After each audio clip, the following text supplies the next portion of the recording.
আমি প্রশ্ন করলাম 4 বছর আগে মন্ত্রী ছিল, 7 বছর আগে ইউনিয়ন পরিষদের চেয়ারম্যান ছিল, এমপি ছিল, তারপরেও কোনো মিনিস্ট্রায় পুরো মানুষ অ্যাক্সিডেন্ট হয়ে পড়ে যাচ্ছে, কেন তারা সেটা ব্যবস্থা নেয়নি? গেলাম জেলে পাড়ায় গিয়ে দেখলাম সে তাদের অবহেলিত ঘরগুলো ভেঙে পড়ছে, তাদের বাড়িঘরে চলাফেরার কোনো ব্যবস্থা নাই। আমি জিজ্ঞেস করলাম আপনাদের এখানে কি কোনো এমপি মন্ত্রী আসে নাই? আমাদের সরকারের অনুদান ছিল, মিনিস্ট্রাইতে ঘর বরাদ্দ দেওয়া হয়েছে।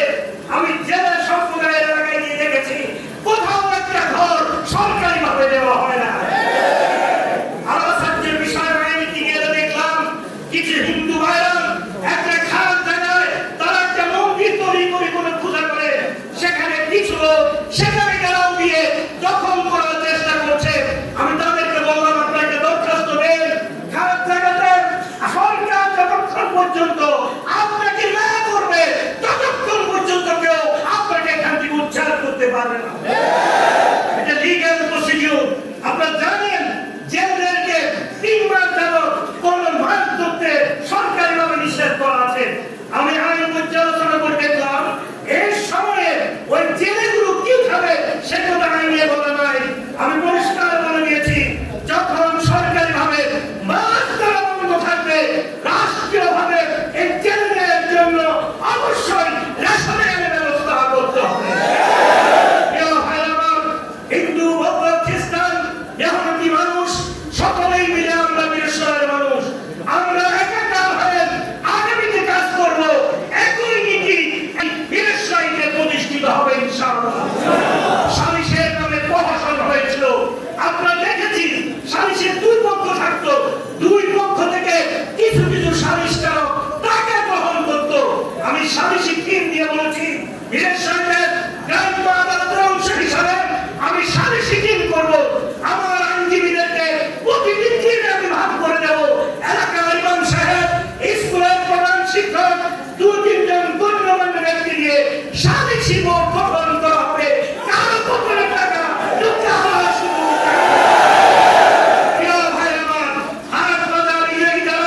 আমি ব্যবস্থা করব। সর্বোচ্চ যিনি সেখানে জব করতে পারবেন টেন্ডার তিনি কাজ পাবেন, যিনি কাজ পাবেন না তারও বিকল্প একটা পলিসি আমার হাতে রয়েছে। ইনশাআল্লাহ যারা আপনি ব্যবসা করতে চান বিশ্বয়ে উন্নত ব্যবসার ব্যবস্থা আমি করব ইনশাআল্লাহ। আমাদের অর্থনৈতিক দল আধুনিক হবে, ইনশাআল্লাহ কোয়ালিফাইড হয়ে সেখানে চাকরি করবে ইনশাআল্লাহ। আমাদের পর্যটন শিল্প আকর্ষণীয় শিল্প পরিণত হবে। বাংলাদেশে নয় পৃথিবীর মানুষগুলো আছে, বাড়িয়া আছে, করহা যাবেন, করহা আছে, কয়লা যাবেন, কয়লা থেকে 2টা জায়গায় গিয়ে হাইল্যান্ডের মতো, জিন হাইল্যান্ড মতো সেখানে আমরা চ্যানেল ব্যবস্থা করব। বাকি অংশ নিয়ে তারা আমাদের বিশ্বয়ে কলেজে পাশ দিয়ে ঢুকবে। পুরো বনাঞ্চলে ইনশাআল্লাহ এমন এক ব্যবস্থা করব এদেশের মানুষই আসবে না, বাংলাদেশের বিশ্বয়ে আসবে ইনশাআল্লাহ। ডাক্তারদের যেমনি ভাবে মেডিকেলের ব্যবস্থা হবে, তেমনি ভাবে আমার সেই অঞ্চলে মানুষের জন্য পশু চিকিৎসার পৃথক হসপিটাল হবে বিশ্বয়ে ইনশাআল্লাহ।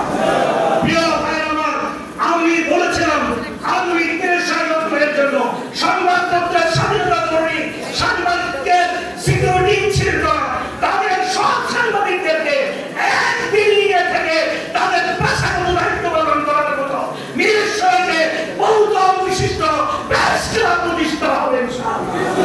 প্রিয় ভাই আমার, আমরা আমাদের বিশ্বয়ে একটি আধুনিক বিশ্বয় হিসেবে গড়ে তোলার অন্যতম কারিগর হলো আমাদের ছাত্রছাত্রীরা। ইতিমধ্যে ছাত্রছাত্রীদেরকে আধুনিক শিক্ষার উন্নত থিম আমি দিয়েছি। প্রতিটি স্কুল